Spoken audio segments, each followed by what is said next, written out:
ETV YouTube channels లో మీ వ్యాపార ప్రకటనల కోసం ఈ నంబర్ కి కాల్ చేయండి. ఆయన దగ్గరికి వెళ్తే ప్రసాదం పెడితే పట్టుకుని వచ్చేయటం. అప్పుడప్పుడు మారంజేటి ఈ ప్రసాదం కాదు, ఆ ప్రసాదం కావాలి, ఆ ప్రసాదం కావాలి. తెలుగింటి పాల సంద్రము కనిపించిన కోన శ్రీహరి ఇంటి దీపమల్లే కనిపించిన జాణ.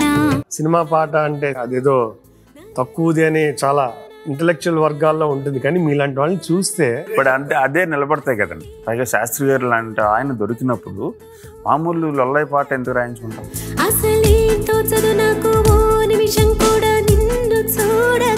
ఆ పాట నాకు సింధూరం టైంలోనే ఎప్పుడు అనిపించారు అనుకుంటా. అప్పుడే నచ్చింది నా బలా ఉంది పాట. ఈ పాట కావాలి, ఈ పాట తెలుసారా ఏంటి నీగా?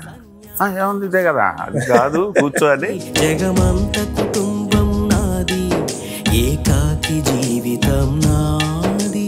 సులువుగా రాదుర కుంక బంగారు జింక వేటాడాలిగా ఈ రామాయణాన్ని ఒక లైన్ లో చెప్పడం అవన్నీ ఆయనవేండి. అసలు నాకేం సంబంధం లేదు. నేను ఒక విత్తనం ఇస్తే ఒక పెద్ద చెట్టు ఇస్తారాయన. ఇంటర్వ్యూ మొదటి నుంచి ఇప్పటి వరకు చూస్తున్నాను సార్. అన్ని మంచి పాటల్లో క్రెడిట్ నాదేరా ఉంది అనుకోవడానికి ఎంతో నేను ఇచ్చాను. అది నిజం కాదు కదా, అబద్ధం మాట్లాడతలేదండి, ఉన్న విషయం చెప్తున్నా. నా ఉచ్ఛ్వాసం కవనం ప్రతి ఆదివారం ఉదయం 9:30 గంటల 30 నిమిషాలకు